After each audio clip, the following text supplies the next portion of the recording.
Hi, everybody, and welcome to another edition of Keeping It Real with Coach Neal, alongside the head coach of the UNCW women's soccer program, Chris Neal.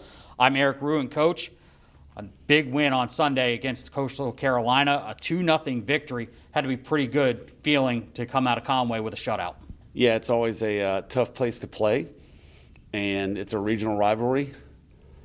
The Battle of the Teal is what some people have phrased it, so it was a good result for us. In your first handful of games, you had fallen behind early. In this case, on Sunday, you flipped the script. You went out to the early 1-0 lead in the 10th minute.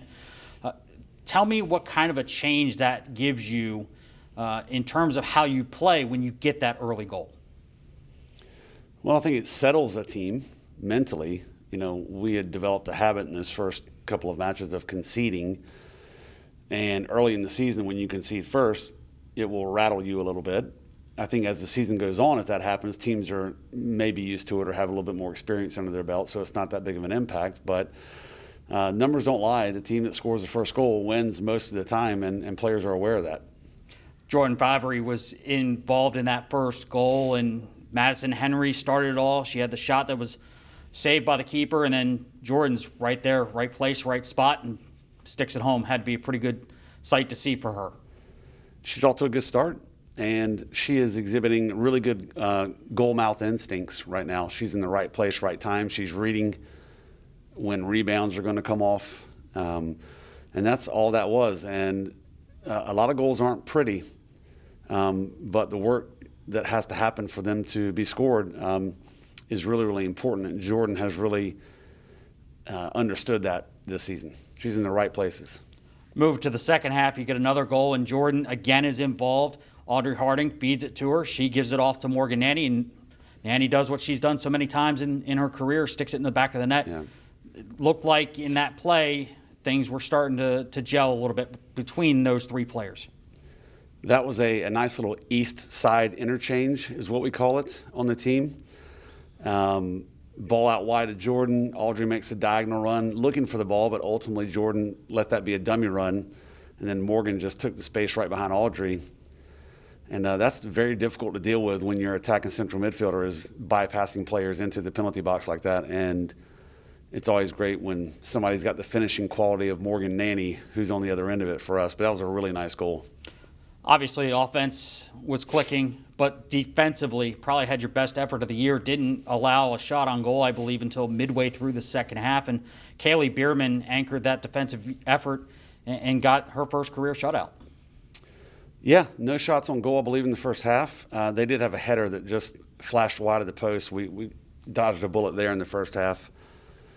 They could have easily leveled, I thought. So there's still some things defensively we want to work out. The shutout was a very good confidence builder for us, and Kaylee had to make another huge save in that second half when she hadn't really had a lot to do, and sometimes those are the hardest saves to make. But that was a full extension ball that was pinned somewhere near the upper 90 that she took out of the corner and deflected out for a corner. So well deserving of that honor again this week. It was a big-time save.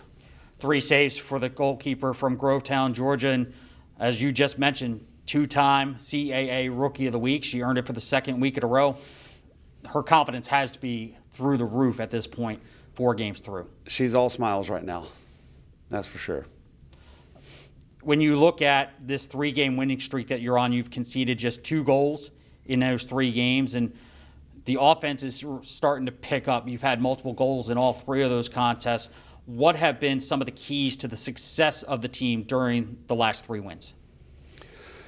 Well, we're just getting some consistent rotation back from our normal playing rotation, I guess. You got our first wave of players and our second wave of players that was disrupted in the first couple of weeks due to COVID. But now everyone's back, and everyone's getting their legs back under them, coming off quarantines and things of that nature. And we had some players that really stepped up early on in the season for us, and some of those players' absences that are now stronger because of it and have acclimated to this game. So I feel like the quality of our team and our substitution pattern is not only deeper but better. Another one-game week for you this week, another Sunday fixture. Charlotte comes to town for a 4 o'clock non-conference contest at UNCW Soccer Stadium. What do you see out of the 49ers in your early preparations for the game? Yeah, they're off to a good start, and always a dangerous in-state rival.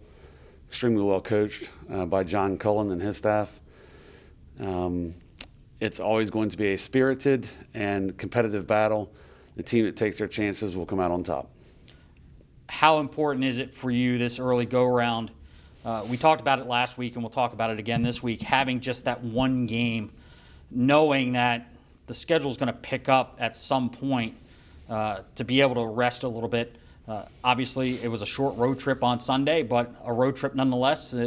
Not being able to play at home changes a little things for you. There are some positives to it. The big positive is rest for your Lions that are getting the most minutes.